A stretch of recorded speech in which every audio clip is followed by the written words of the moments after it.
Assalamualaikum warahmatullahi wabarakatuh.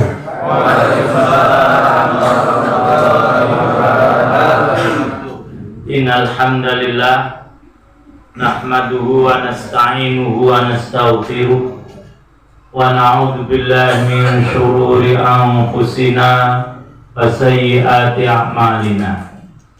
May yahdihillahu fala mudilla lahu wa may yudlil fala hadiyalah. Asyhadu an la ilaha illallah wahdahu la syarikalah wa asyhadu anna sayyidana Muhammadan abduhu wa rasuluh. Masyaallahu kan wa ma lam yasha' lam yakun. La haula wa la quwwata illa billahil aliyil azim. Amma ba'd.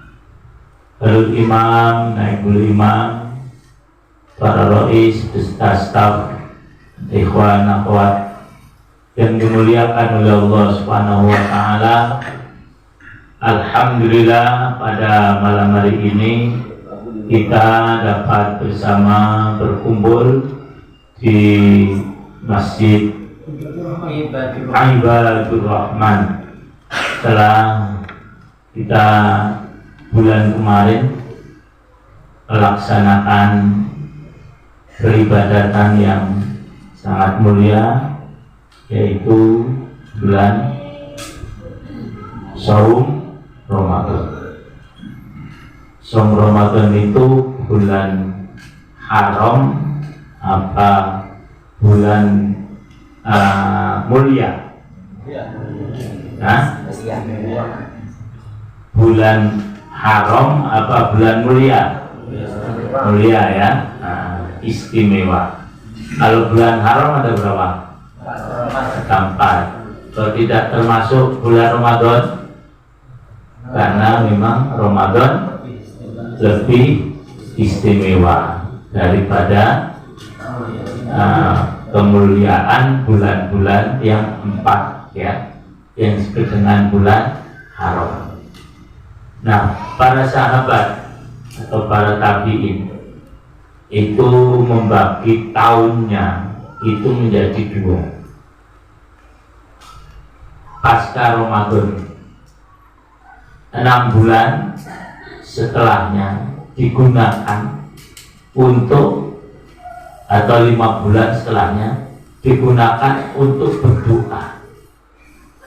Mudah-mudahan puasa yang dilakukan itu diterima oleh Allah SWT. Jadi doanya saja 5 bulan untuk agar puasanya diterima oleh Allah. Dan kita kadang-kadang seperti disampaikan oleh Imam, belum tanggal 1 deh, ya, belum bulan Syawal, belum sempurna, itu sudah lupa dengan ibadahnya. Buktinya apa? Witir aja enggak. Padahal para sahabat tadi doa supaya puasanya itu diterima itu 5 bulan. Berarti setelah bulan Ramadan bulan apa? Syawal, terus Dzulqa'dah, Dzulhijjah, Muharram, Safar. Nah, ini Rabiul Awal. Nah, itu digunakan untuk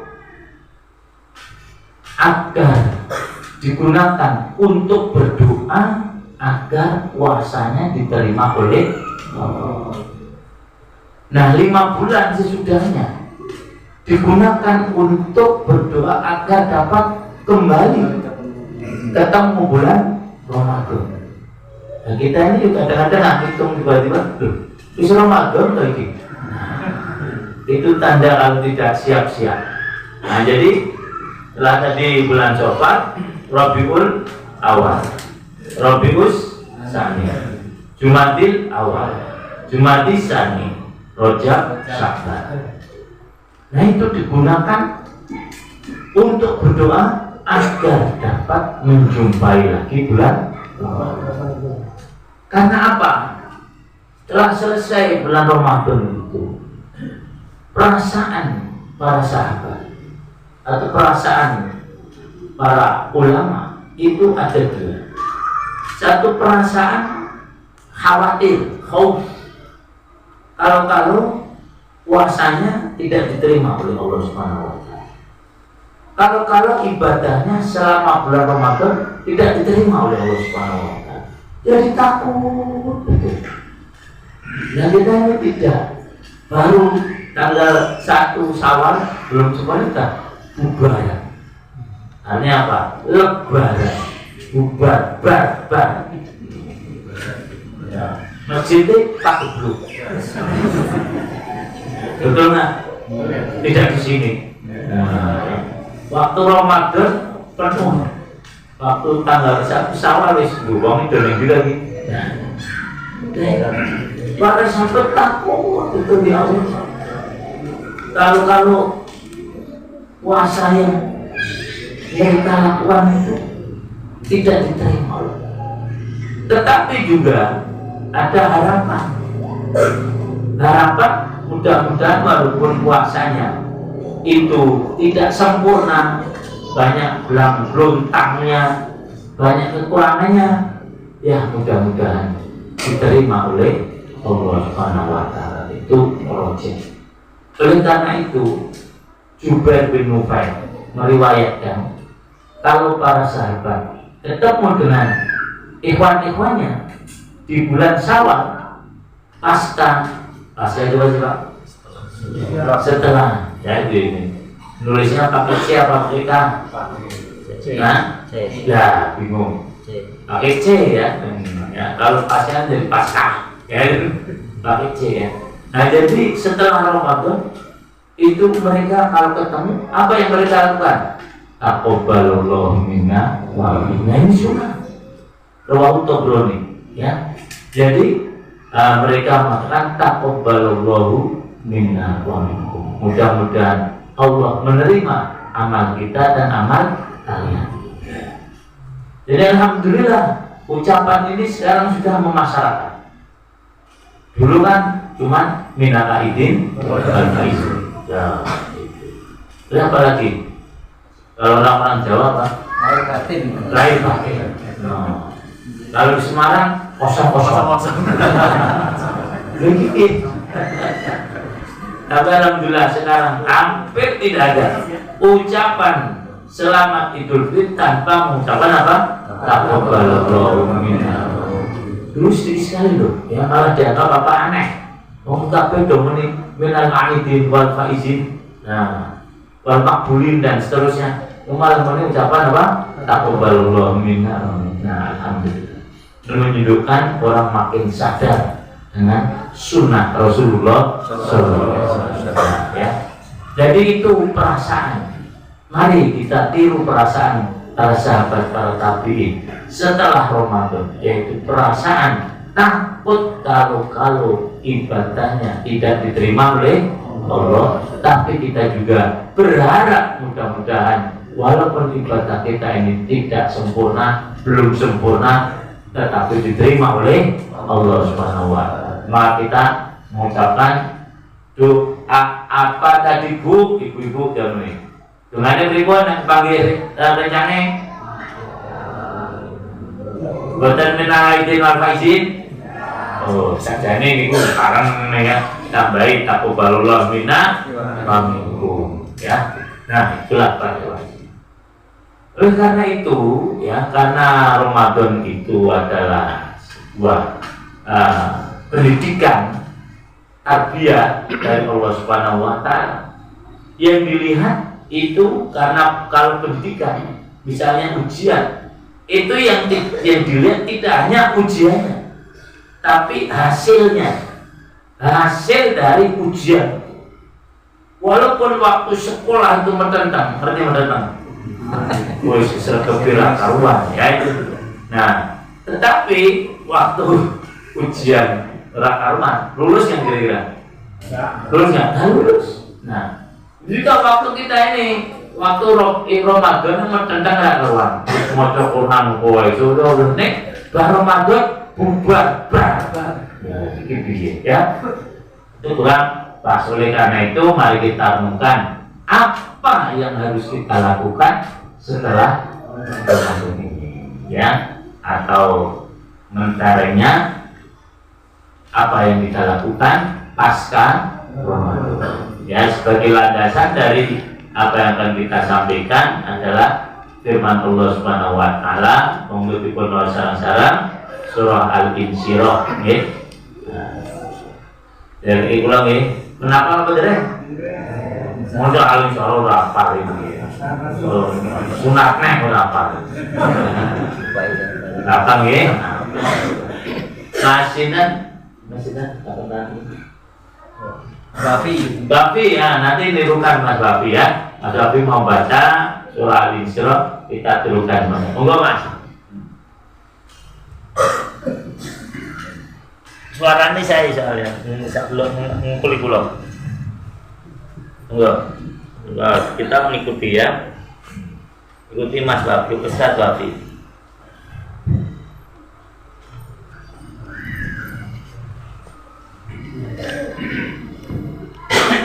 أعوذ بالله من الشيطان الرجيم. أعوذ بالله من الشيطان الرجيم. بسم الله الرحمن الرحيم. بسم الله الرحمن الرحيم. ألم نشرح لك صدرك. ألم نشرح لك صدرك. ووضعنا عنك وزرك. ووضعنا عنك وزرك. الذي أنقض ظهرك. الذي أنقض ظهرك. ورفعنا لك ذكرك. ورفعنا لك ذكرك. فإن مع العسر يسرا. فإن مع العسر يسرا. إن مع العسر يسرا. إن مع العسر يسرا. فإذا فرغت فانصب.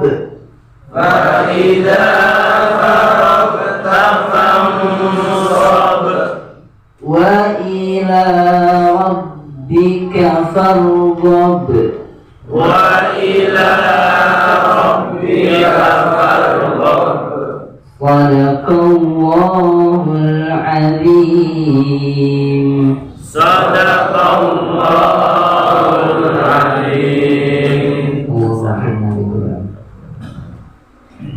Nah, saya tidak akan menjelaskan semuanya ya. Saya hanya menjelaskan dua ayat yang terakhir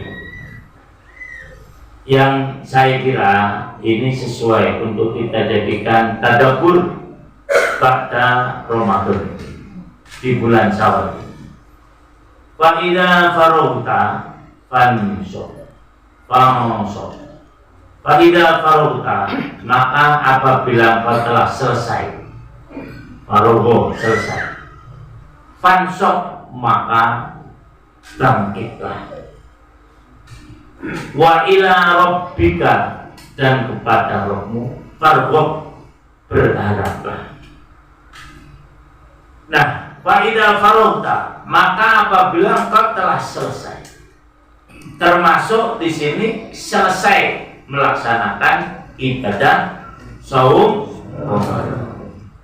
Faragha itu artinya selesai mengerjakan sesuatu dengan tuntas. Jadi kalau belum tuntas, itu belum faragh. Maka selesai bahasa Arabnya banyak.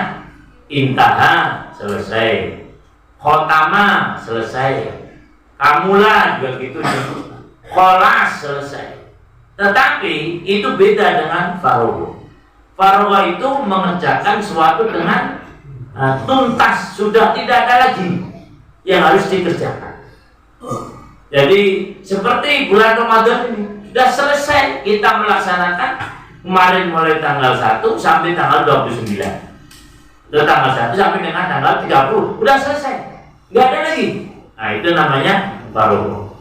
Bukan begini, misalnya tukang, nah, Pak rumahnya udah selesai, sudah Pak, cuman kurang diplur lah.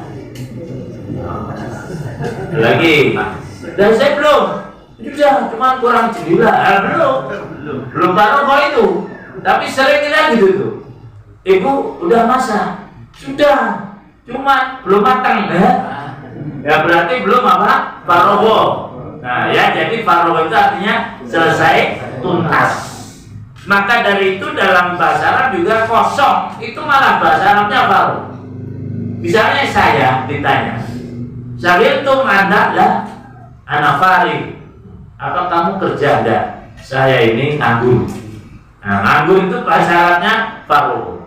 Karena memang setelah selesai suatu pekerjaan, kalau sudah tuntas tidak ada lagi yang harus dikerjakan. Nah itulah kalimat faragh semacam ini. Jadi apabila kalian, engkau asalnya Rasulullah tujuannya, tapi maksudnya seluruh umatnya, kamu sudah selesai melakukan sesuatu pekerjaan, maka fansok, kata nasoba ini arti aslinya antara lain bangkit, tegak, maka istilah nasbul khilafah, menegakkan khilafah. Jadi yang asalnya begini nih, nah kemudian ketika begini, bangkit ini namanya nasoba. Satu ya. Nah kemudian yang kedua, nasoba itu artinya payah, lelah, letih, capek. Nah, maka dalam tidaklah menimpa seorang muslim min nasobin wa marodin dan seterusnya, kecuali Allah Subhanahu wa taala ganti dengan dihapuskan dosa-dosa. Jadi nasoba itu artinya tadi pertama apa? Bangkit. Yang kedua apa? Lelah. Nah, letih. Nah, kemudian tegak, mantap. Nah, ya. Kalau sesuatu didirikan kok belum mantap, namanya belum apa? Nasoba. Dan menegakkannya ini dengan susah payah, tidak dengan mudah. Itu namanya apa? Nasoba. Nah, jadi setelah kita selesai melaksanakan mandi, kita letih lagi. Lalu suruh letih lagi? Iya. Karena memang dunia ini adalah tempat untuk letih, tempat untuk lelah. Kalau mau istirahat kawan? Dari mati. Mati lalu masuk surga. Nah, kalau masih masuk neraka yang malah tambah lelah kan? Maka Imam Ahmad Alhamdulillah Ta'ala itu pernah ditanya oleh muridnya, karena beliau itu kerja dari bahkan kadang masuk penjara sebagainya. Diingatkan, saya apa tidak waktunya istirahat? Nah, tidak ada istirahat di dunia ini. Istirahat itu adalah nanti di akhirat ketika masuk surga. Nah, kalau di akhirat tapi tidak masuk surga, masuk neraka, yang malah tambah apa? Maka para iman semuanya, para ulama menyatakan di dalam Al-Quran kosakata yang tidak ada itu adalah kata istirahat. Setelah diteliti kata-kata yang dari ribuan kata itu, tidak ada satupun kata istirahat tidak ada. Roha ya ruh tidak ada. Roha ya rihu tidak ada. Artinya apa? Justru yang banyak pilihannya adalah amal. Nah, kalau kita sudah selesai melakukan pekerjaan, biasanya memang letih, maka kembalilah kerja lagi sampai letih lagi. Jadi kalau mengerjakan suatu pekerjaan, upayakan sampai lelah. Tapi kadang-kadang kita ini tidak, malah senang kalau belum lelah sudah apa? Selesai. Misalnya gitu. Atau yang menyelesaikan orang lain. Sampai kata-kata orang, kalau orang-orang barat sana, mereka itu kalau bekerja sampai berkeringat, netes semuanya baru selesai. Kalau kita berkeringat waktu makan. Nah itu kan ironi kan. Padahal yang punya konsep amal, punya kerja itu adalah orang Islam. Di Quran yang paling banyak kata amal, kata istirahat tidak. Itulah para iman semuanya. Jadi mari setelah kita selesai melaksanakan puasa Ramadan, letih lagi untuk melaksanakan amal-amal yang lain. Jadi tidak ada kata apa tadi, istirahat berhenti bersekolah. Habis batak ujungnya. Maka dari itu Rasul mengajarkan bagi yang punya kesempatan, begitu selesai puasa Ramadan, sehari Idul Fitri, kemudian puasa lagi. Siapa puasa Ramadan? Ittaba'u sittan min Syawal, kemudian dia ikuti 6 hari di bulan Syawal, seperti puasa 1 tahun penuh. Nah, puasa Syawal ini ibu-ibu bisa terus menerus, bisa mulai tanggal 2, nah 1 kan tidak boleh puasa karena dia kan 2, 3, 4, 5, 6. Nah, butuh Syawal. Nah, butuhnya ini 2 kali ini namanya butuh upah, ya. Upah katanya aku lepah kan gitu. Nah, itu. Atau dipisah-pisah. Yang penting selama bulan Syawal itu 6 hari. Nah, yang penting apa? 6 hari. Ada oleh ulama menyatakan boleh dirangkap. Dengan apa? Dengan puasa Senin Kemis. Luna ganjarannya loro. Ganjarannya pahala. Jadi sesuatu yang boleh antara ada sesuatu yang boleh dirangkap niatnya itu antara lain puasa itu. Nah, jadi kalau kita saya mau puasa Syawal sekaligus Senin Kemis, nggak boleh. Tapi kalau untuk nyaur utang nggak boleh. Kenapa juga? Karena pertentangan taruh. Kalau nyaur utang itu wajib, puasa apa? Yang Syawal apa? Nah, enak tuh. Wis rasa sholat subuh. Nah, sholat 2 rakaat sebelum subuh aja. Nah, itu yang nggak boleh ya. Kalau sama-sama sunnah boleh ya. Jadi misalnya ibu-ibu, bapak-bapak, saya mau ingin puasa Senin Kemis, niatnya bareng Syawal, silakan ya. Ini menunjukkan kalau Rasulullah menghendaki kalau sudah selesai seperti mengamalkannya tadi, sudah selesai kerjakan lagi sampai nanti letih, sampai lelah, baru berhenti. Nah, jadi itulah ajaran Islam itu semacam. Kalau etos ini dipakai masyarakat. Nah, mesti etos kerja umat Islam itu beda dengan orang lain.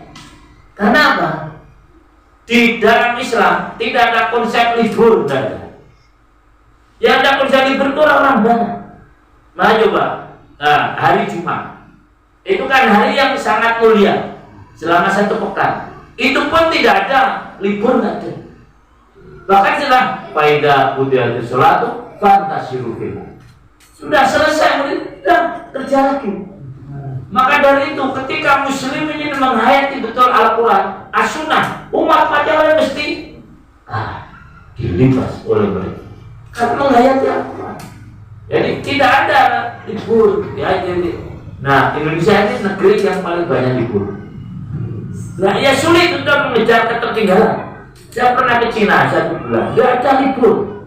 Ahad, Minggu itu nggak ada libur.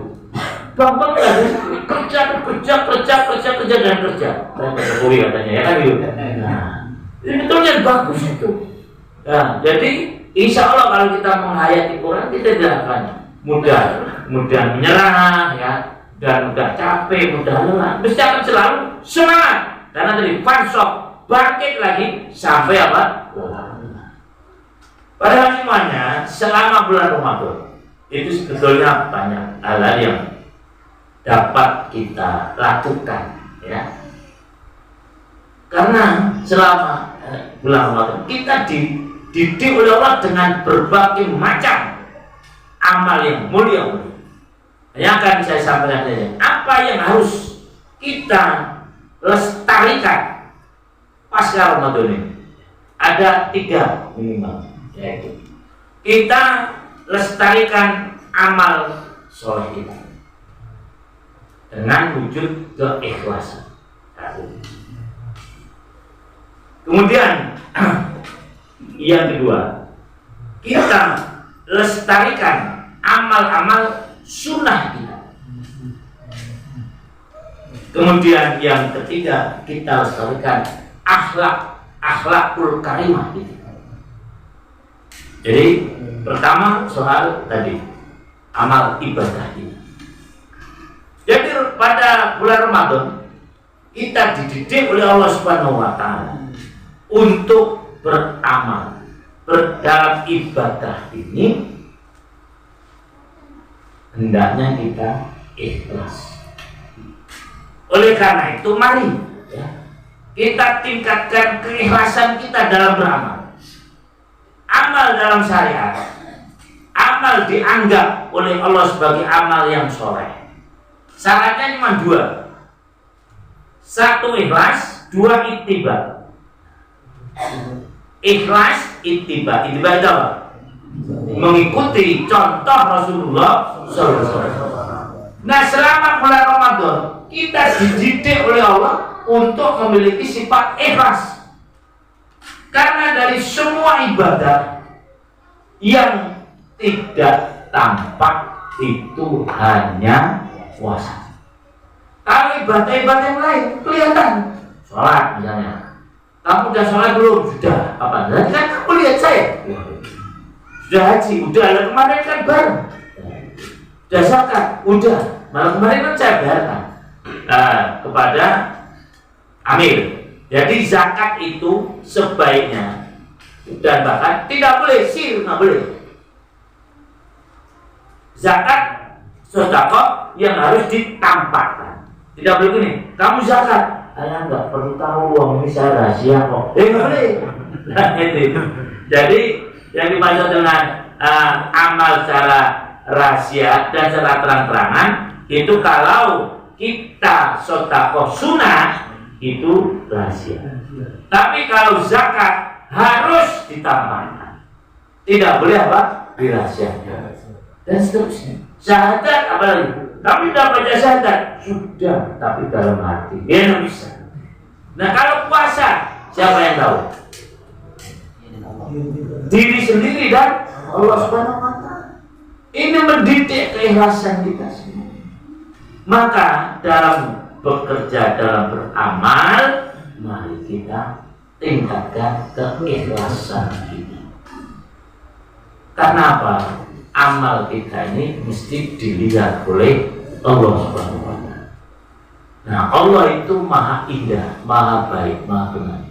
Maka yang harus kita lakukan ya yang baik. Orang ikhlas itu cirinya, dilihat orang ya baik, tidak dilihat orang juga apa? Baik. Jangan istilah sekarang pencitraan. Kalau di TV, wah sebelum jadi bahkan dia masuk ke sawah, hanya di situ dibasir nanti nggak masuk lagi. Sekali aja itu aja tersebar kemana-mana. Pakai capingnya malah kuali. Karena nggak pernah ke sawah, hanya itu. Jadi bapak-bapak dan ibu-ibu, mari kita tingkatkan keikhlasan kita. Allah menyatakan, wa ma umiru illa liya'budullaha mukhlishina lahuddin. Para ulama menyatakan, anasu kulluhum halka illal amilun, illal alimun, wal alimuna kulluhum halka illal amilun, wal amiluna kulluhum halka illal mukhlisun. Manusia ini hancur kecuali yang berilmu.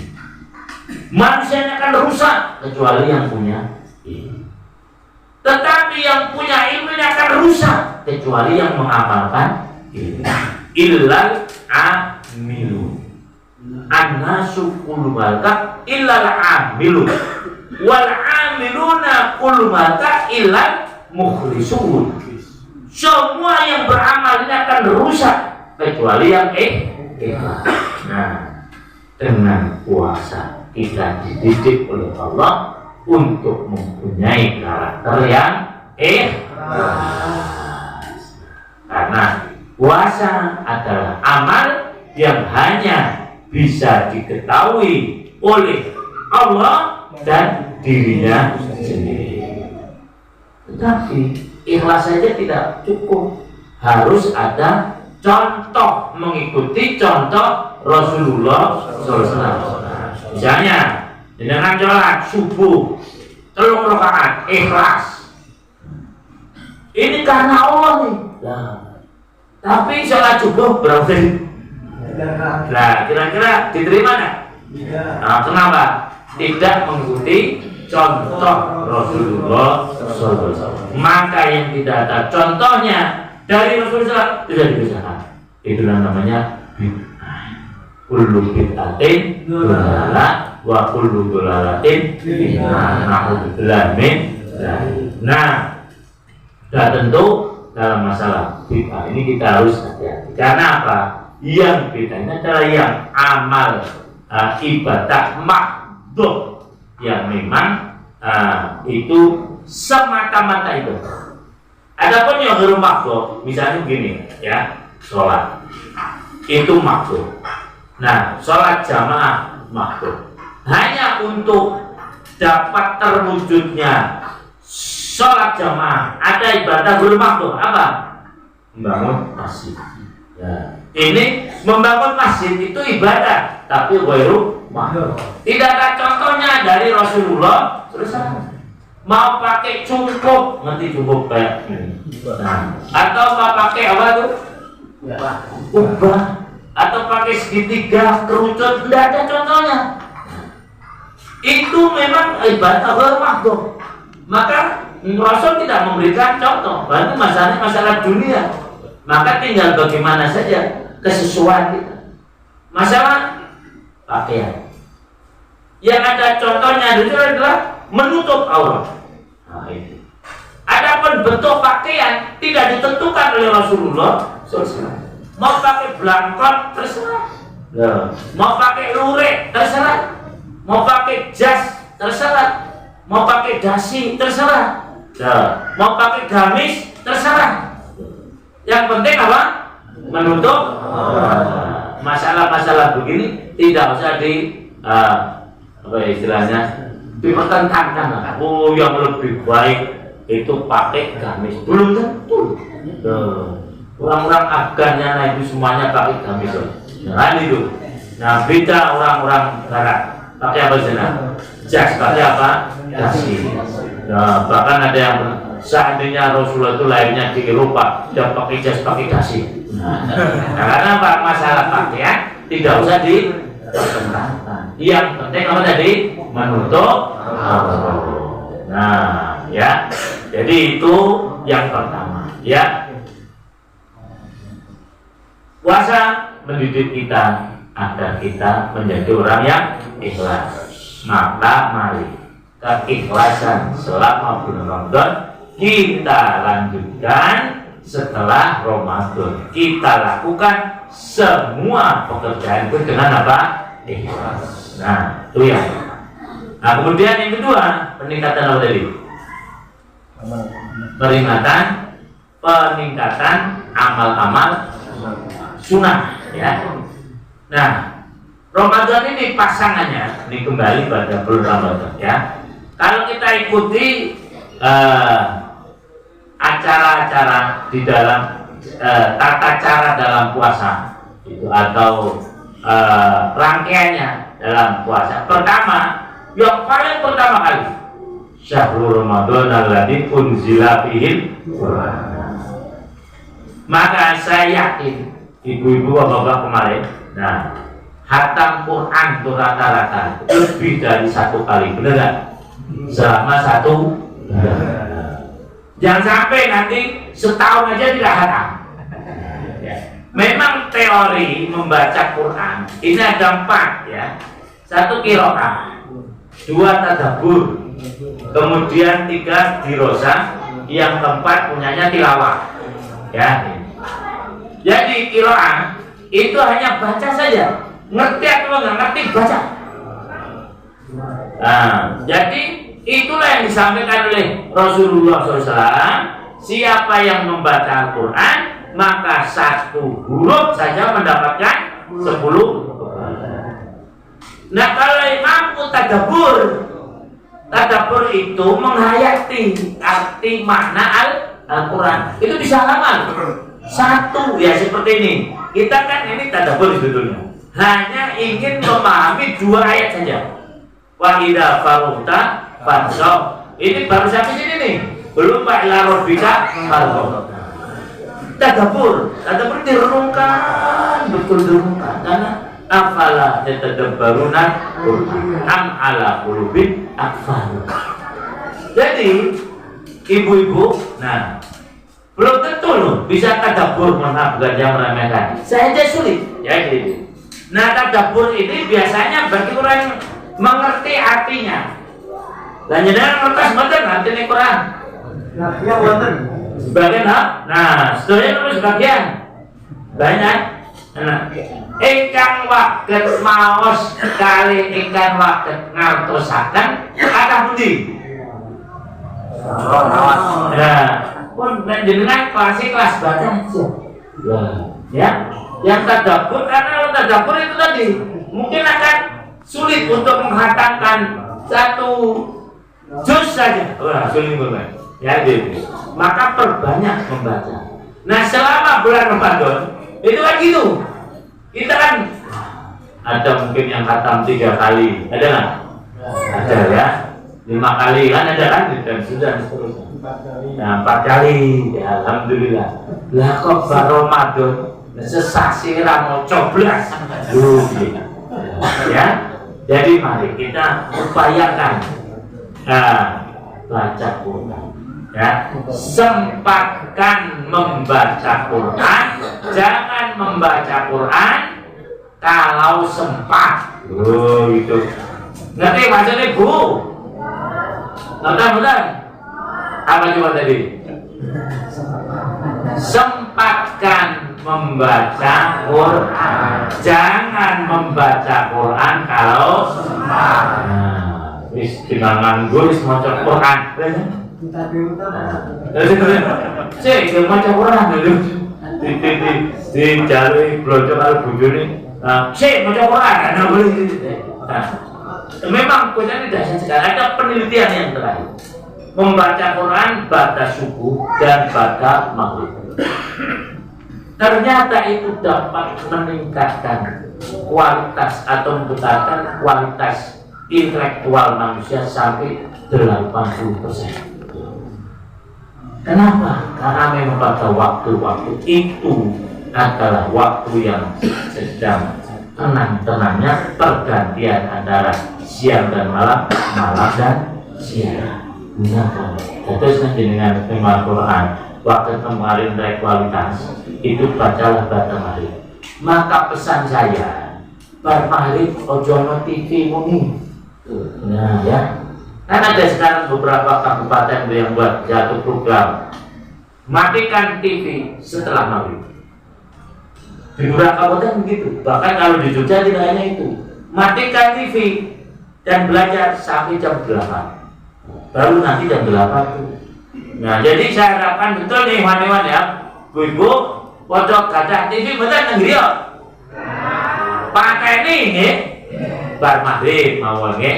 Nah, kalian kalau sampai kemarin masih juga nonton itu nah jadi upayakan di rumah baca Quran minimal tadi badal maghrib. Syukur bisa disusul dengan badal subuh sehingga insya Allah kualitas intelektual kita akan terus meningkat. Nah ya, jadi yang kedua tadi peningkatan amal-amal yang sunnah ya, yaitu dengan membaca apa Quran. Yang tadi tilawah. Tilawah itu artinya mengikuti apa yang dibaca. Ini para sahabat. Para sahabat itu kalau baca Quran itu setelah ditadaburi kemudian diamalkan. Yang 10 ayat sebelum diamalkan mereka tidak akan meningkat pada 10 ayat sesudahnya. Nah kalau kita kan rasanya sulit, udahlah kita masuk kelas yang pertama aja. Kelas apa tadi? Kelas membaca Quran. Faqra'u ma tayassara minal Quran. Nah itu aja yang nomor 3, nomor 2 ya dari peningkatan amal sunnah tadi. Apa? Selama ini kan betul tadi wali dan minggu lucu ya. Terawih satu kena karuan. Nah ini tahajud entek. Maka harapan saya setelah selesai Ramadan, mari kita pertahankan terawih kita dengan melaksanakan sholat apa? Tahajud. Karena sholat tahajud ini adalah satu-satunya sholat sunnah yang disebutkan dalam Al-Quran. Bahkan berkali-kali. Wa minal laili fatahajjad bihi nafilatan lak dan seterusnya. Ya ayyuhal muzammil qumil laila illa qalila. Sholat lail ini Masya Allah hikmahnya sangat besar, baik untuk individu maupun untuk masyarakat. Bahkan ada penelitian disertasi beberapa tahun yang lalu dosen di UNAI itu hubungannya penyakit dengan sholat tahajud. Banyak sekali, jangan sekali banyak sekali karena memang disebutkan penyakit-penyakit yang secara medis tidak bisa disembuhkan, tapi setelah diterapi dengan sholat tahajud hilang. Dan itu memang disabdakan oleh Rasulullah SAW. Sholatlah tahajud. Kenapa? Dia tidak usalihin aku belakang. Itu tradisi orang-orang yang soleh sebelumnya. Mutradatun lil amal. Dia akan bisa mengusir berbagai macam penyakit. Dan mardotun lil membuat Allah jadi ridho. Maka dari itu, ibu, bapak-bapak, mulai makin dalu. Kita berikut terawih meleh. Nah, terawih siap Ramadan. Insya Allah. Kalau kita mikir, sajanya abote neng di doa, betul. Lalu dengan doa, kalau mikir, sajanya abote neng di sholat tahajud. Abote terdiri doa. Bu, ngantuk deh. Ya ngantuk Pak. Modale sholat ini namun melek. Nah, idepe jenengan itu pinten ton. Nah, ngene enggak?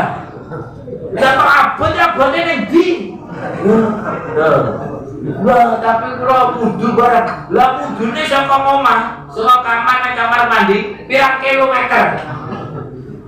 Ini saya sedikit mohon maaf ya, bukan apa-apa. Ya kan memang sudah dibiasakan oleh orang tua saya ya, sejak kecil sholat tahajud.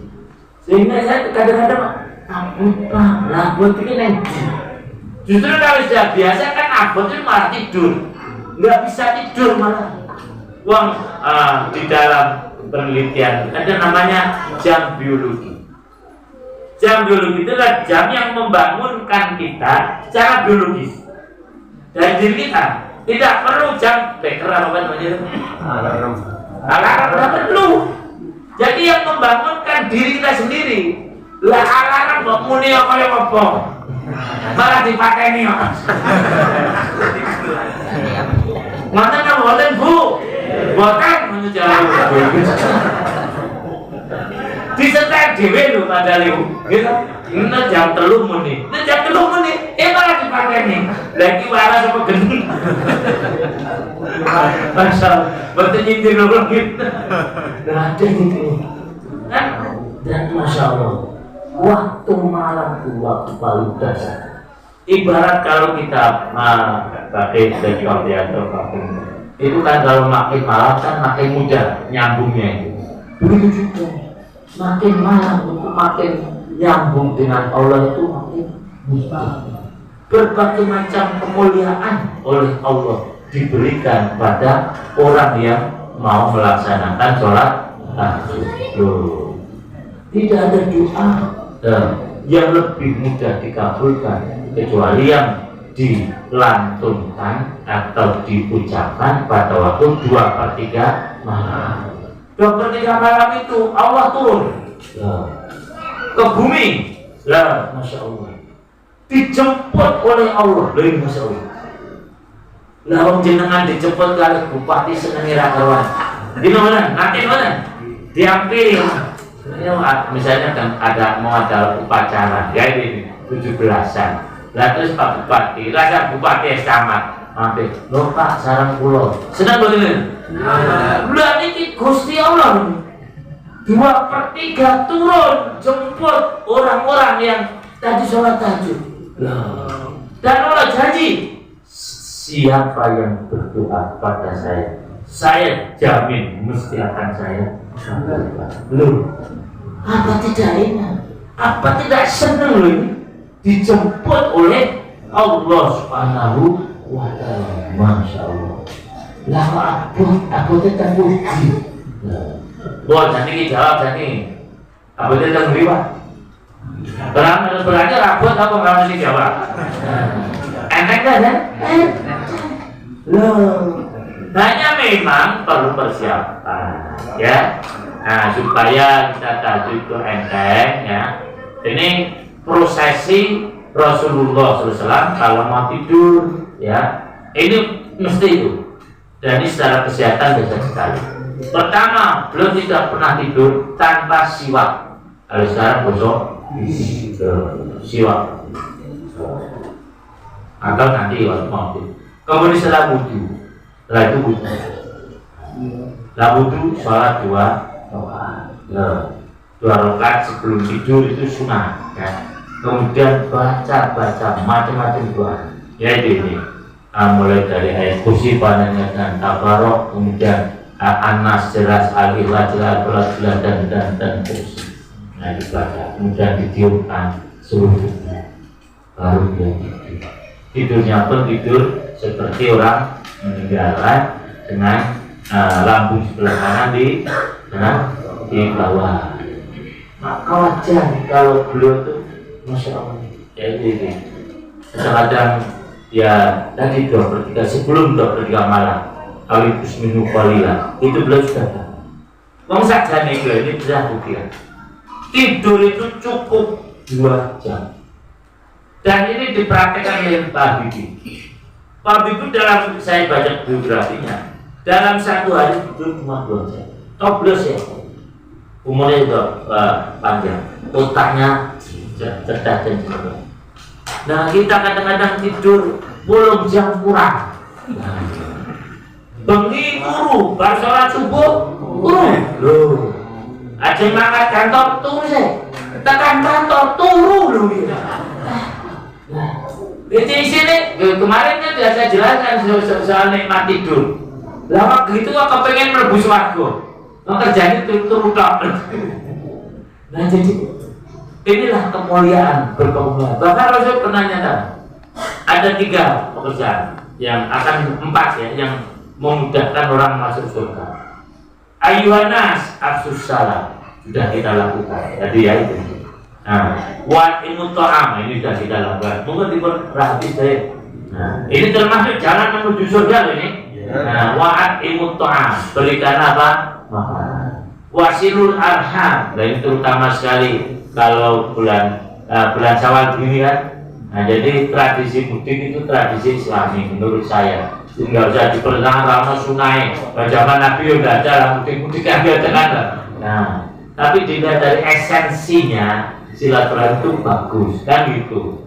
Nah itu ini wasilul arham. Nah ini sudah 3 yang kita lakukan di majelis ini. Baru tinggal 1. Itu apa? Wasallu billaili wan nasu ni'atul jannah bisalam. Kamu akan masuk surga dengan selamat. Artinya tanpa halangan. Seakan-akan lewat jalan tol menuju suatu gampang karuan. Agar gelem kersa nglampahi sekawan perkawis Allah. Pertama apa Pak? Salam. Nomor kali Al-Muqa'am. Nomor 3 Silul Alham. Nomor sekawan Wasallu billaili wan nasu niyam tadkhulul jannah bisalam. Ini yang kedua ya. Jadi baca Quran kemudian tarawih. Kemudian